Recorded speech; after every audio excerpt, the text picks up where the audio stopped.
안녕하세요. 저는 경북 포항에 살고 있는 아들 부자 42살 여성입니다.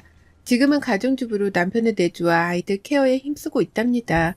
아침에 남편 출근시키랴 아이들 등교시키랴 정신없지만 밀린 집안일을 하고 커피 한 잔을 하며 사연을 챙겨 듣는 게 유일한 낙이랍니다. 저는 어려서부터 빵과 케이크 만드는 일을 좋아해 대학도 제과제빵학과를 나왔고 결혼하기 전까지 쭉 빵과 케이크 만드는 일을 해왔습니다. 좋은 기회로 서울의 한 호텔에서 일을 하게 되었는데 거기서 지금의 남편을 만났죠. 결혼하고 아이를 낳게 되면서 일을 그만두게 되었고 지금까지 푹 쉬고 있네요. 아이들은 제가 만들어주는 디저트를 가장 좋아합니다. 어려서도 마트에서 파는 과자도 먹이고 다 해봤지만 웬만하면 제가 직접 만들어 먹였어요. 잘 먹는 아이들의 모습을 보면 그렇게 뿌듯하지 않을 수가 없었답니다. 경상도 남자답지 않게 저한테는 한없이 다정한 남편과 그런 남편을 쏙 빼닮은 아들들 덕분에 든든하고 행복한 매일을 보내고 있습니다. 제가 사연을 듣다 보니 시댁과 관련된 이야기가 많아서 마침 얼마 전에 겪었던 제 에피소드를 들려드리면 좋을 것 같아서 이렇게 글을 쓰게 되었네요. 28살에 남편을 만나 결혼해 지금까지 시집살이를 겪은 적은 없는 것 같아요. 아이들이 점점 크면서 시어머니의 잔소리가 조금 늘긴 했지만요. 칭찬도 계속 들으면 비꼬는 말처럼 들리듯이 시어머니의 잔소리가 가끔은 토가 지나칠 때도 있어요. 참는 것도 한계지 자꾸 아이들의 흉을 보니 저도 못 참겠더라고요. 그래서 얼마 전에 시어머니와 한바탕 했답니다. 시아버지와 남편도 왜 시어머니에게 큰 소리를 내냐며 뭐라고 했지만 제가 그랬던 이유를 아시자마자 오히려 시어머니를 더 혼내셨어요. 그래서 시어머니가 며칠 만에 저한테 사과를 하고 그 일은 마무리가 되었답니다. 저희 부부에겐 떡두꺼비 같은 듬직한 아들이 셋이나 있습니다. 딸을 원했던 저희 부부는 얼떨결에 사망자를 얻게 되었죠. 나이도 나이인지라 더 이상 임신과 출산이 버거워졌고 귀엽고 사랑스러운 막내 아들로 만족하기로 했죠. 아이들은 남편과 저를 골고루 닮은 편이에요. 그중 유독 막내 아들은 외탁을 했다는 소리를 들을 정도로 저희 아버지와 똑같이 생겼습니다. 제가 아버지를 빼다 박을 수준이거든요. 그런데 시어머니는 그게 별로 좋지 않으셨나 봅니다. 저도 처음에는 어른들이 하시는 걱정이겠거니 하고 좋게 넘겼어요. 하지만 들을수록 짜증도 나고 화도 나더라고요. 아이들이 어렸을 때야 수시로 외모가 바뀌니 그저 오냐오냐 하며 돌봐주셨지만 커가면서 본인들만의 생김새가 자리 잡히자 틈만 나면 저한테 아이들 이야기를 하셨어요. 처음에는 누굴 닮았냐부터 시작해서 왜 저렇게 행동을 하냐는 등 점점 사소한 것 하나까지 큰 의미를 두시며 딴지를 걸곤 하셨죠. 가만히 잘 계시다가도 본인 눈에 거슬리는 게 있으면 무조건 험담을 하고 보셨습니다. 쟤는 누구 닮아서 저렇게 행동한다니? 밥은 또 왜 이렇게 깨작깨작 먹어? 도대체 누구 닮아서 편난 건지? 쟤는 왜 이렇게 까탈스럽니? 정말 유별나도 한참 유별나는구나. 이런 말을 입에 달고 사셨어요. 매번 듣는다고 생각해보세요. 정말 진전머리 나겠죠? 다행히도 시아버지는 시어머니가 그런 소리를 하실 때마다 며느리 상처 주지 말라며 윽박을 지르셨어요. 토끼같이 귀여운 손자들한테 그런 소리를 해대고 싶냐며 호통을 치시더라고요. 시아버지는 며느리 사랑이 대단하신 분이라 그런지 항상 저를 먼저 생각해 주셨어요. 그리고 더 웃긴 건 시어머니가 말만 저렇게 하실 뿐이지 또 행동하시는 건 그렇지 않아요. 계절이 바뀔 때마다 아이들 옷 사입히라며 용돈도 보내주시고 아이들 생일 때면 갖고 싶다던 선물도 꼬박꼬박 사주시고 여러모로 챙겨주시거든요.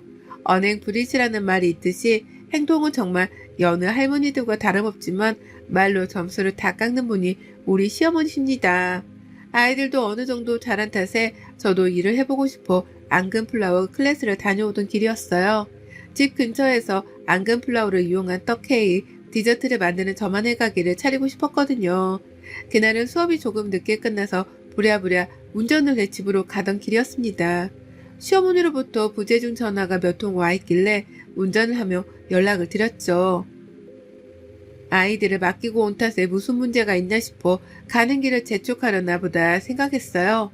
전화를 받으시고는 상당히 신경질적으로 말씀을 하시는 겁니다. 예, 너는 애가 바쁘면 얼마나 바쁘다고 전화를 안 받니? 왜 이렇게 늦게 받아? 어머니, 저 오늘 수업 있다고 말씀드렸잖아요. 애들 봐주시느라 힘드시죠? 제가 빨리 갈게요. 무슨 일 있으세요? 무슨 일이긴 저녁밥 해먹이는데 어찌나 까탈스러운 건지 내가 다 짜증이 나더구나. 누구 닮아 가리는 게 많누. 해주면 해주는 대로 먹을 것이지. 그리고 뭐 해달라는 게 이렇게 많니?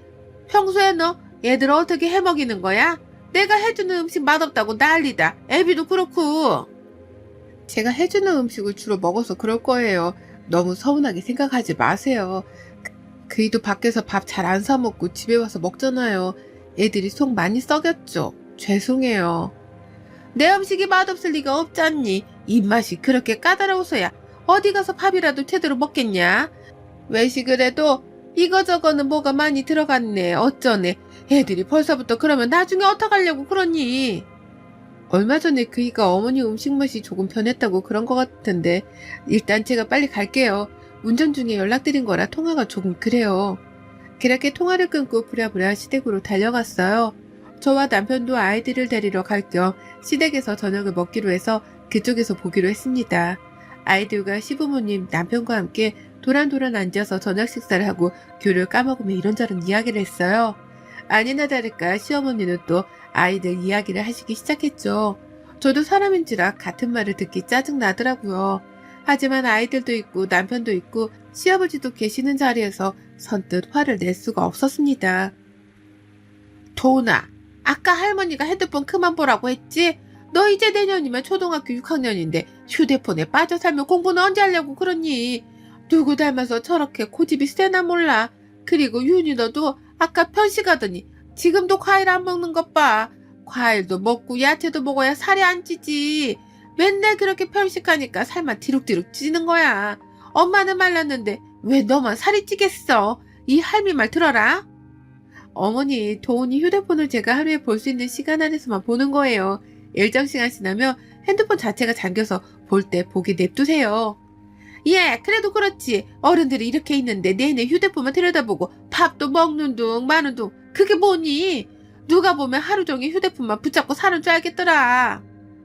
그 부분은 제가 잘 타일러 볼게요. 하루에 1시간이라 조금씩 쪼개서 본 게 아마 자주 봤다고 느끼시는 것 같아요. 제가 집에 가면 잘 타일러 볼게요. 그리고 유은이는 말이다. 왜 유독 살이 쪄서는 내가 보니까 허구한 날 고기 햄버거 그런 것만 먹으니까 살이 찌는 것 같다. 평소에 야채 잘 안 먹지? 어떻게 쟤만 뚱뚱하냐고. 유은이 야채도 잘 먹고 다 잘 먹어요. 많이 먹어서 그렇지. 학교에서 회장 친구가 피자 쏜다고 하더니 그거 먹고 와서 밥이 잘 안 넘어갔나 봐요. 이해해 주세요. 어느 정도 분위기를 눈치챈 남편이 시어머니를 제지했죠. 저는 꾹 참고 최대한 좋게 말씀드렸어요. 하지만 시어머니의 계속되는 잔소리 폭격에 저는 도저히 참을 수가 없어서 이참에 한마디 해야겠다 생각하고 어머니께 말씀드렸어요. 엄마, 이 사람도 다 알아들어. 꼭 매번 그렇게 잔소리를 하셔야 해요. 애들이 밥을 좀 안 먹으면 어때? 먹기 싫은가 보지. 까탈스러운 거 나 닮아서 그런 거고 내 핏줄이니 그게 어디가? 그러니 그만 좀 해요. 예, 내가 뭘 얼마나 했다고 그러는 거니? 얘들이 까탈스럽기는 이게 다 외탁에서 그런 거야. 생긴 것부터 봐라. 지 외할비를 아주 쏙 빼닮았더니. 특히나 막내는 아주 판박이야. 그러니 저 모양이지. 어떻게 가르쳤길래 애들이 하나같이 저 모양이냐고. 어머니, 이제 그만 좀 하시면 안 돼요? 애들이 아무리 외탁에 끼로서니 애들이 애들 같은 행동을 하지 뭘 어떻게 해야 어머니 수준에 맞춰드릴 수 있을까요? 한복 입고 다도라도 배울까요? 애들이 애들다워야 애들이지. 어머니가 말씀하시는 기준을 어떻게 맞춰드려야 할지 모르겠어요. 뭐? 말이면 단둘하니? 기준이랄 게 뭐 있어? 그저 어른들 말씀 잘 듣고 밥 잘 먹고 괜한 까탈 안 부리고 그러면 되는 거지. 너희들은 아무리 내 손주라지만 유별나서 그런다. 예, 기분 나쁘니? 네, 기분 나빠요. 한두 번도 아니고 매번 애들 험담하시니 제가 기분 좋을 리가 있겠어요? 외모야 엄마나 아빠 닮으면 그만인 거고 왜 저희 집까지 들먹이면서 그런 말씀하세요? 애들이야 그렇다 치고 이이는 누구 닮아서 음식 가리는 게 많고 그렇게 까탈스러운지 말씀해 주실래요? 음식하는 것 때문에 신혼초에 얼마나 싸우는지 몰라요. 너 지금 시애미 앞에서 무슨 말버릇이니? 나를 닮기라도 했다는 거냐? 전 이때다 싶어서 그동안 하고 싶었던 말을 다다다 싹 붙였습니다. 남편은 어머니를 그대로 쏙 빼닮았죠. 식성부터 술버릇 까탈스러운 것까지 모두 다 시어머니를 닮았습니다. 시아버지를 닮은 건 다정함 정도였죠. 시아버지는 술을 못 드셨거든요. 어머니가 자꾸 얘들 그렇게 말씀하시는 김에 저도 한마디 할게요. 이는 얼마나 까다로운지 아세요? 저는 회 좋아하는데 날 거 못 먹는다고 한 번도 같이 먹어본 적도 없고, 지난번에 감자탕을 먹으러 갔는데 이 감자탕에는 조미료가 들어갔네 어쩌네 하는 동에 감자탕이 코로 들어갔는지 입으로 들어갔는지 몰랐어요. 너 지금 이 시어머니랑 한번 해보자는 거냐? 해보자는 게 아니라요, 사실을 말씀드리는 거예요. 그리고 저번에는요, 술 마셔놓고는 취기에 저한테 애들이 어쩌니 저쩌니 잔소리를 하더라고요. 아버님은 술 못 드시는 거 다 아는 사실이고 어쩜 그리 술버릇까지 어머니를 똑 닮았는지 모르겠어요. 말 다 했냐 지금? 이게 시애미 앞에서 못하는 말이 없어? 너 어떻게 그럴 수 있니? 아직 멀었어요. 그리고 기껏 생각해서 백화점에서 비싼 옷 사입혔더니 색깔이 마음에 안 드네, 재질이 어떻네, 입을 거면 그냥 입지 꼭 그렇게 몇 마디씩 해서 사람 민망하게 한다니까요. 그리고 감자탕집에서도 그렇고 외식만 했다 하면 음식 평가하느라 정작 같이 먹으러 간 사람들은 곤욕이에요. 그래서 집에서 밥 해먹는 거예요. 그래서 그게 지금 시애미한테 할 소리야? 너 지금 시애미 욕 보이는 거니? 도가 지나쳐도 한참 지나치는구나. 제가 그냥 내내하며 알았다고만 하니까 어머니가 끝도 없이 잔소리를 하시길래 저는 평소와는 다르게 좀 세게 맞받아쳤어요. 안 그러면 안 멈추실 것 같았거든요. 저와 어머니가 목소리가 커지자 아이들은 눈치를 보며 방으로 들어갔고, 시아버지와 남편도 저와 어머니를 번갈아 쳐다보며 그만하라는 뉘앙스를 풍기셨죠. 어머니, 전 제가 지나치다고 생각 안 들어요. 말이 나와서 그러는데 평소에 어머니가 얼마나 잔소리를 하시는지 아세요? 잔소리도 그냥 잔소리 아니잖아요. 말이 좋아서 그렇지 까놓고 말하면 애들 험담하시잖아요. 애들도 하나의 인격체고 각자의 개성이 있는 건데 그게 잘못되었다는 듯이 어머니 기준에만 맞춰서 이야기하시면 그건 좀 아니라고 봐요. 조금 전에도 그러셨잖아요. 휴대폰 어쩌고 얘가 살이 쪘네 어쩌고. 차라리 뒤에서 말씀하시지 그러셨어요? 애들도 다 듣고 있는데 제가 다 민망했네요. 지나가는 사람 붙잡고 물어보세요. 내가 내 손주들에 대해서 이렇게 이야기를 하는데 이게 험담이냐고. 그럼 다 똑같이 말할 겁니다. 왜 손자인데 그렇게 말씀하시냐고. 제 말이 틀렸나요? 당신도 그만해. 그 정도 했으면 됐어. 엄마가 아무리 그러기로 쓰니 당신이 그렇게 맞받아치면 안 되지. 뭐가 안 되는데? 내 새끼 욕먹는데 나라고 가만히 있을 수 있어? 당신은 당신 자식이 그런 소리 들으면 화도 안 나? 어머니니까 그냥 그러려니 하는 거야? 그럼 나도 남의 집 애들 험담하고 뒤에서 욕하고 그래도 돼? 자기도 똑같아. 어머니가 계속 이러는 거 알면 자기가 먼저 말려야지. 그걸 그대로 듣고 있니? 어머머머, 내가 오래 살고 볼 일이다. 며느리한테 이런 소리나 듣고 앉아있고 시애미가 걱정돼서 몇 마디 했기로 쏘니 굳이 네가 이렇게 나오겠다며 나도 가만히 있지는 않을 게다. 꼴도 보기 싫으니 당장 건너가거라. 가만히 있지 않으시면 내치식이라도 하시게요. 어머니는 저한테 할 말이 없으셔야 맞아요. 제가 말씀드렸죠. 어머니가 너무 심하시다는 생각은 안 해보셨어요? 저도 앞으로 이런 식이면 가만 못 있어요. 차라리 저를 욕하세요. 애들 가지고 뭐라 하시지 말고요. 어머니 손자들이에요. 아시겠어요? 이렇게 싸붙이자 시어머니 얼굴이 울그락불그락 해지더라고요. 근데 어쩌겠어요? 제가 어디 틀린 말 한 건가요? 시어머니는 토라지셔서는 그대로 안방으로 들어가 버리셨어요. 남편은 그런 저에게 엄마한테 꼭 그렇게까지 받아쳐야 했어? 그러려니 할 순 없어? 나면 나무라더군요. 어찌나 그 모습까지 똑같은지 제가 한마디 하려는 찰나 시아버지가 저를 가로막으셨어요. 애미 말 틀린 거 하나도 없다. 내가 입이 없어서 아무 말 안 하고 있던 게 아니야. 괜히 끼어들었다가 더 큰 싸움 날까봐 참고 있던 거지. 그리고 성진이 너도 마찬가지다. 네 엄마가 평소에 너무하긴 했어. 내가 잔소리 좀 하긴 했지만 어쩜 저렇게 고쳐지지 않는지 모르겠다. 아가, 내가 다 미안하구나. 아니에요, 아버님. 그러실 수도 있죠. 매번 저러시니까 제가 화나기도 하고 참았어야 했는데 그러지 못해서 죄송해요. 오늘은 이만 가보겠습니다. 그래, 오늘은 이만 물러가는 게 좋겠구나. 성진이 너 네 처를 감싸야지. 네 엄마랑 똑같이 잔소리하려고 들면 넌 평생 밥도 못 얻어먹고 산다. 힘들게 애들 돌보면서 너 뒷바라지 하는데 미안하지도 않냐? 나는 너 그렇게 안 가르쳤다. 아버지, 제가 뭘요? 이 사람이 너무한 거 아니에요? 아무리 그래도 시어머니인데. 내가 보기엔 네가 틀려도 한참 틀린 것 같구나. 너 평생 밥 얻어먹기는 틀렸다. 지 마누라 편 들어줘도 모자랄 판에 지 엄마 편만 들고 있으니 넌 혼나도 한참 혼나야 돼. 네 엄마는 내가 알아서 잘 달랠 테니 넌 집에 가서 며느라기한테 실컷 혼나봐라. 그렇게 저희는 집으로 돌아왔어요. 큰아들은 저에게 속이 다 시원하다며 할머니 많이 삐지셨던데? 하며 은근 걱정을 하더라고요. 제가 조금만 참았으면 될 일이었지만 자식 험담을 한두 번도 아니고 면전에 대고 계속 해대는데 누가 참나요? 남편은 왠지 모르게 시무룩해지더니 애들을 재우고 이야기 좀 하자는 겁니다. 굳이 엄마한테 그랬어 했어? 당신이 많이 참은 건 알지만 그래도 식구들 다 있는데 너무한 거 아니야? 또 그러네. 내가 너무하게 뭘 너무해? 당신은 어디 밖에 나가서 내 새끼가 욕 듣고 있는데 가만히 있을 수 있어? 아무리 어머님이라도 그건 아니지. 자기 손주고 아들 자식인데 대놓고 무안 주면서 그렇게 말씀하시는 건 아니야. 내가 말했잖아. 애들도 인격 있고 생각을 할 줄 아는 사람이라고. 대놓고 그렇게 말하는데 누가 기분이 안 나빠? 난 오히려 애들이 안 따지고 드는 게 대견한데? 조금만 더 유하게 대처하자는 얘기야. 그 자리에서 엄마 욕을 불쾌게 만들 것까지는 없었다 이 얘기지. 끝까지 어머니 편 들겠다는 거야 뭐야? 내가 어머니 골탕 먹이라고 그런 거야? 한두 번도 아니고 매번 그러시잖아. 참는 것도 한계고 어머니 하시는 것처럼 똑같이 해드린 건데 나는 안 되고 어머니는 해도 돼? 말이 되니? 자꾸 어머니 편만 들고 사과를 할 거면 당신도 똑같아. 더 이상 그만 말해. 나도 엄마가 대놓고 그렇게 말씀하실 줄은 몰랐어. 내가 대신 사과할게. 사과할 사람은 어머니야. 당신이 사과할 일 아니야. 앞으로 나한테 이렇게 싸붙이지 마. 당신도 어머니랑 똑같아. 이건 어머니랑 내 문제니까 당신은 관여하지 않았으면 좋겠어.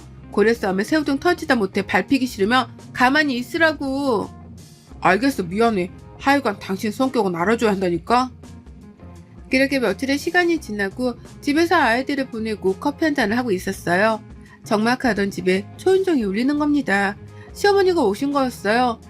시어머니 손에는 제가 좋아하는 커피 그리고 달달한 디저트들과 음식들을 바리바리 싸오셨더라고요.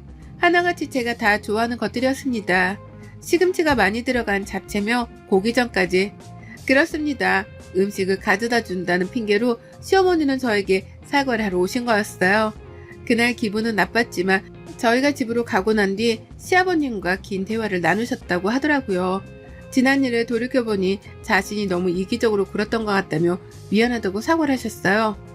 며느라, 내가 처음에 너 시집 올 때 딸같이 생각하겠다던 말 기억나니? 내가 그동안 너를 너무 편하게 생각한 나머지 함부로 말을 했던 것 같구나. 지금이라도 이 시엠이 얼굴 봐서라도 내 사과를 받아주지 않으련? 네가 뭘 좋아할지 몰라서 평소에 잘 먹던 음식 만들어서 가져왔다. 아침부터 만들었어. 늙은 이 시엠이가 철없이 행동했던 지난 날을 용서해 주렴. 앞으로는 네 속 썩이는 말 하지 않으마. 다시 예전처럼 사이좋게 지냈으면 좋겠구나. 맛있는 거 먹고 기분 풀렴. 그럼 나는 이만 가보마. 어머니, 솔직히 제가 너무 대놓고 싸우쳤던 건 정말 죄송하게 생각해요. 하지만 제 입장에서는 맨날 그런 소리 들으니 정말 우리 애들이 모자란가? 어디 부족한가? 이런 생각도 들더라고요. 제가 잘못 키우고 있는 건 아닌지 다른 사람들 눈에도 정말 그렇게 보이는지 어머니가 말씀해 주시는 건 감사하지만 저로서는 벅찰 때가 많았어요. 저도 앞으로는 어머니 말씀처럼 노력해 볼게요. 저도 죄송했어요. 이렇게 가지 마시고 저랑 같이 점심 식사하세요. 혼자 먹는 것보다는 어머니랑 먹는 게 맛있으니까요. 시어머니는 어렵사리 저에게 사과를 하시고는 민망하셨는지 서둘러 자리를 뜨려고 하시더라고요. 그런 시어머니를 어찌 그냥 보내겠습니까? 저는 일어서시는 시어머니를 붙잡아 마침 점심시간이기도 하니 같이 먹자고 했어요. 그렇게 시어머니와 저는 다시 예전 사이로 돌아갔습니다. 시어머니는 그 뒤로 저라며 꿈뻑 주는 며느리 바보가 되셨습니다. 그러려니 하고 넘길 수 있는 문제였지만 한 번쯤은 그렇게 받아칠 필요도 있는 것 같아요. 그래도 호의가 계속되면 권리인 줄 알듯이 당하고만은 살지 않을 겁니다. 여러분도 혹시나 저와 같은 분이 계시다면 저처럼 한 번은 터뜨리세요. 그런 분들은 말 안 하면 모르거든요. 아시겠죠? 그럼 제 사연은 마치도록 하겠습니다. 건강하세요. 여러분의 생각은 댓글로 남겨주세요. 오늘도 시청해주셔서 정말 감사합니다.